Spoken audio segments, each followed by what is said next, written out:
Hallo Diana. Hallo. Freue mich, dich kennenzulernen. Ich freue mich auch. Kannst du dich mal kurz vorstellen?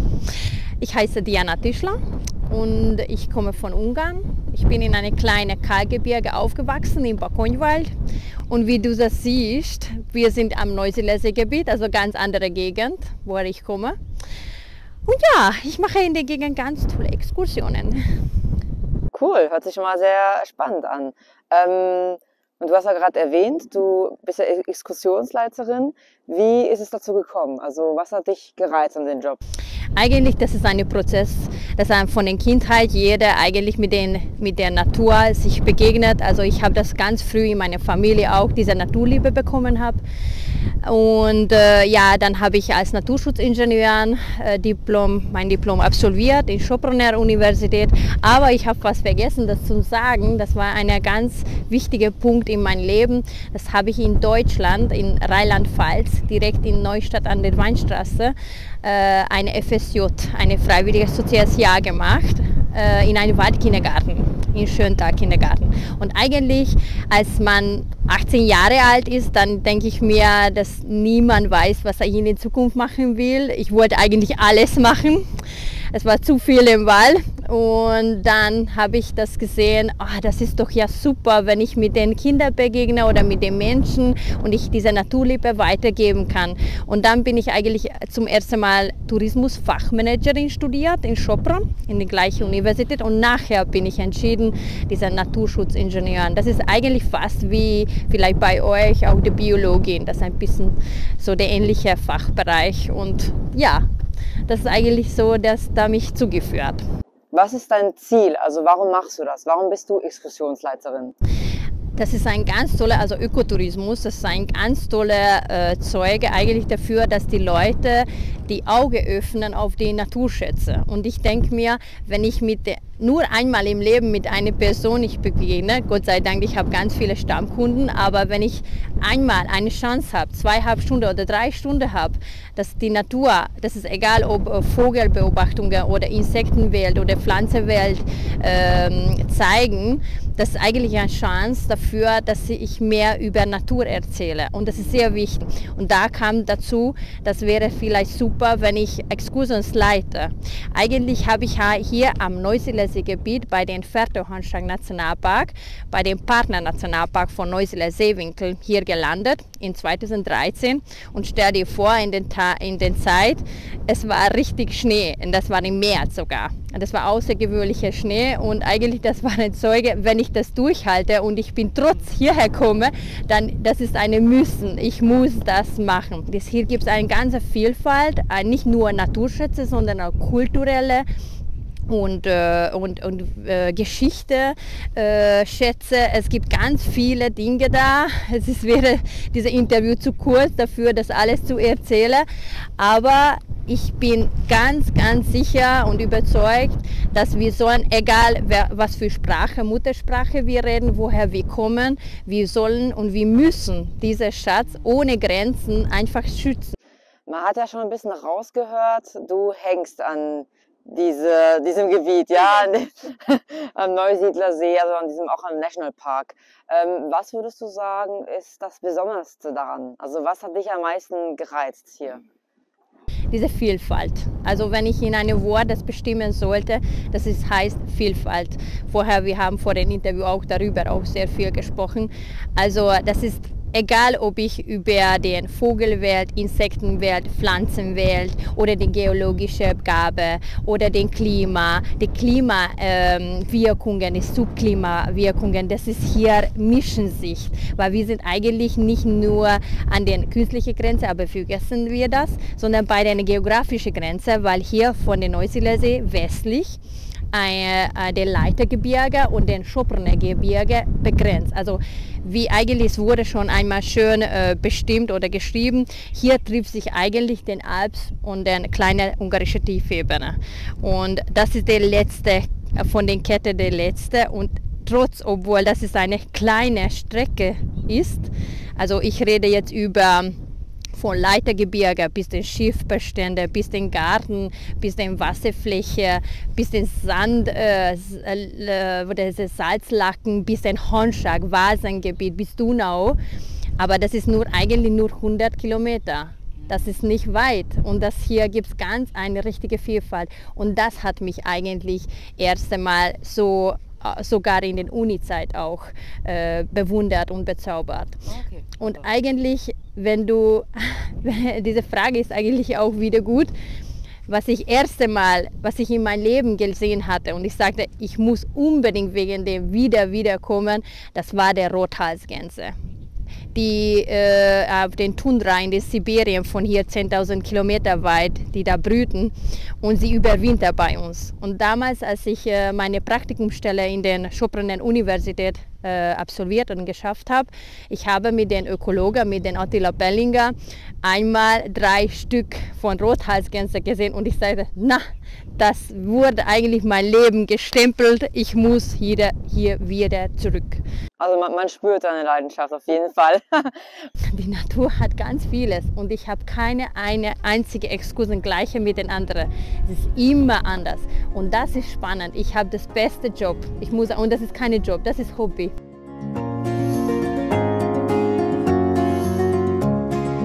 Welche Kuwa-Produkte benutzt du? Ganz unterschiedliches. Also ich habe eigentlich 3 Spektive. Den TSN 99, was ich hier jetzt auf der Schulter habe. Dann habe ich ein TSN 883, das war eigentlich die erste, die ich benutzt habe. Das war extrem super. Bei den Anfang, ich hatte vorher, muss ich sagen, so in der Weite noch nie gesehen und so scharfe Bilder und so nah die Vögel nicht gesehen. Und ich benutze noch eine kleinere, eigentlich im Wald, weil ich führe auch nicht hier am Neusiedlersee Gebiet, sondern auch im Bockhuhnwald und TSN 553. Das ist die Spektive. Dann habe ich ganz viele verschiedene kleine Ferngläser von 8x32 bis von SV 1. und 2. Serie, von BD 1. und 2. Serie bis 10x42. Ja, also ich habe, und was ich eigentlich jetzt auch anhabe, das ist der neue, der Genesis 8x33. Ist auch ganz toll. Also die Frage ist schwierig zu beantworten, weil ich habe ganz viele Gäste auch von Familien. Apropos, ich habe eigentlich für Kinder für Jünger, auch für Kinder diese kleine, benutzerfreundliche kleine 8x33. Ja, also ganz viele Verschiedenes habe ich. Eine ziemlich weite Produktpalette. Okay, und was gefällt dir am meisten an unseren Produkten? Ja, vielleicht das wäre der einfachste zu beantwortende Spektive. Da eigentlich eine Hand, also eine kleine Fernglas, kann nicht so viele schaffen wie eigentlich ein Spektiv, selbstverständlich, weil hier am Neusiedlersee wir haben ganz weite. Und du siehst eigentlich, du kannst, wenn ich zum Beispiel eine Exkursion mache, dann ich sehe eigentlich, aha, das ist diese Art, kann es sein, aber wenn ich zum Beispiel, das sehe ich, das beringt ist, das ist ganz toll mit dem Spektiv selbstverständlich zu beobachten. Okay, das heißt, für die Weite, und was gibt es noch weitere Merkmale, die dir gefallen, also worin sich dann unsere Produkte unterscheiden? Qualität, also das ist echt benutzerfreundlich, also das, und wasserdicht, weil manchmal auch bei den Regnern ich das benutze. Wenn zum Beispiel bei Kindern passiert manchmal, dass sie das runterfallen lassen und es passiert nichts. Einfach, das ist super, also das kann bei der Exkursion alles passieren. Und ja, und selbstverständlich ganz scharf, also wenn ich da reingucke, dann an der Ränder, der kann ich nicht besser erklären, aber an der Ränder ist auch ganz scharf. Und jetzt sehe ich mit anderen Produkten, was ist eigentlich der Unterschied. Bei Kuwa gibt es so Probleme nicht. Okay, das ist gut zu hören. Ja, eine Qualitätsprogramme kannst du nur mit den Qualität der Programme machen, weil das Ziel ist, wie schon gesagt, das alles so zeigen, wie das ist. Und mit den Kuwa kann man das perfekt, das alles zuschauen und beobachten. Ja, was sieht man auf deinen Exkursionen? Während einer Exkursion sieht man ganz vieles. Eigentlich bei den Anfang, dass ich mit denen meine Gäste treffe, für mich das vor allem das Wichtigste, dass ich vor einer Karte stehe und das eigentlich über den Geologie, den Klima, über den Wassersituationen, also alle darüber erzähle, weil sieht man das ganz komplex, wie eigentlich der Gegend entstanden, was eigentlich bis heute, was damals beeinflusst hat, was heute beeinflusst, wie kann eigentlich dadurch auch die Natur trotzdem weitermachen und weiterleben und wie eigentlich die Gegend, die Bauern und der Nationalpark benutzt. Eigentlich im Fokus eigentlich ja die Tiere sind, aber inzwischen die Pflanzenwelt und Insektenwelt und die Bodenkultur, das kann man eigentlich nicht weglassen, weil das hängt alles davon ab. Und ich sage immer meine Gäste, wenn eine Vogelart, zum Beispiel jetzt gerade hinter uns die Graugänse, warum brüten die da? Die brüten da, weil die bestimmte Naturschutzfläche, die unter den Strengschutz und sie können ganz in Ruhe brüten und sie haben genügend zu fressen, wie zum Beispiel jetzt gerade sie maden diese ganz frische Grasen. Das hängt alles davon ab. Also ich möchte, dass meine Gäste oder die bei mir an Exkursionen teilnehmen, dass diese Komplexität zu verstehen. Und was würdest du sagen, ist das beeindruckendste Tier, was du je gesehen hast, zumindest bisher? Das ist eine schwere Frage. Eigentlich habe ich schon den Rothalsgans schon erwähnt. Das ist für mich einer der Punkte, warum ich da jetzt bin. Den zweiten, vielleicht kann ich den Bienenfresser erwähnen. Oder Säbelschnäbler kann ich zum Beispiel erwähnen, dass sie ganz entzückende Küken haben, die mit dem aufgebogenen Schnabel, die in dem Wasser nach den kleinen Mikroorganismen suchen. Ungefähr, es wurde in ganz Europa 900 Vogelarten registriert. Davon in Ungarn eigentlich ein bisschen mehr als 450 Vogelarten vorkommende. Und nur hier in Neusiedlersee-Gegend und in Hornschlag, also Vasengegend, 77% kommen davor. Oh, wow. Ja, du hast ja auch einen Smartphone Digiscoping-Adapter. Ja. Benutzt du den während deinen Exkursionen, auch privat? Ja, selbstverständlich. Also ich nehme das immer mit und das ist immer so, wenn ich nicht dabei habe, dann ich hatte den Chance verloren, aber ich bin echt dran, dass ich immer dabei habe.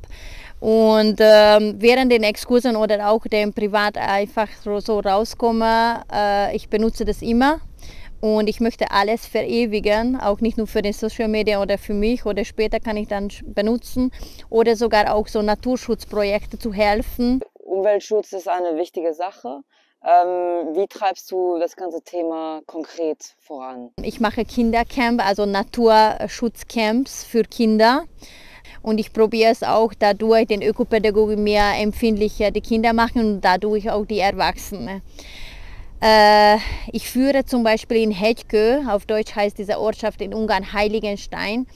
Da habe ich mit der Gemeinde eine Kooperation und ich führe dort ein touristisches Büro. Und das ist eigentlich auch ein Stammpunkt, ein Zentrum von der Neusiedlersee, von der ungarischen Seite. Und dort kann ich auch nicht nur über die Programme oder für die Sehenswürdigkeiten die Leute informieren, sondern auch zum Beispiel zeigen im Garten. Wir haben angefangen mit den Kindern eine naturnahe wilde Garten zu schöpfen. Wir haben zum Beispiel Insektenhotels, wir haben für Igel eine kleine Haufe gemacht, zu Tränke und für Eidechse zum Beispiel so einen Rastplatz mit den Steinen, also ganz vieles. Jetzt, ich habe vor, das zum Beispiel für Fledermäuse so kleine Kästchen zu machen.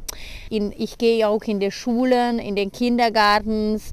Ich probiere es auch dadurch, den Unterrichtsstunden auch ein bisschen bunter oder interessanter machen. Ja, und wie ich auch lebe. Also das ist auch ein Beispiel. Wenn jemand mich fragt zum Beispiel, weil es wird auch bei den Exkursionen, es geht nicht darum, was wir jetzt momentan sehen, was unsere Verantwortung ist. Und das ist für mich sehr wichtig. Zum Beispiel, jeder denkt in dieser Erdkugel, dass wir sind allein. Nein, wir sind 8,5 Milliarden und jeder denkt, dass ich bin nur allein. Das stimmt gar nicht. Schau mal, die Ameisen, sie schaffen so vieles. Wir sind wie Ameisen, aber ein bisschen größere. Und das ist unsere, und die Natur und Exkursion, das ist eigentlich ein Zeuge, das verstehen lassen.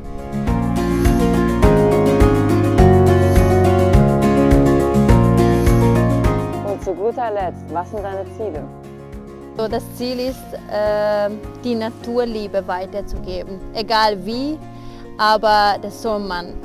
Das ganz nah sollen wir zur Natur bringen, die Leute. Es sieht so schon mit dem Klimawandel so aus, dass wir hängen mehr von der Natur ab und die Natur vielleicht und die Erdkugel wird weiterleben, aber wir haben nur eine Chance. Wir müssen alles probieren und bis ich noch lebe, und das ist eigentlich mein Schicksal, ich muss das machen. Alle von uns, das ist die Verantwortung. Wir haben das als Geschenk bekommen und wir sind dafür verantwortlich. Und wenn jemand dieses Gefühl nicht hat, dann muss dann aufwecken.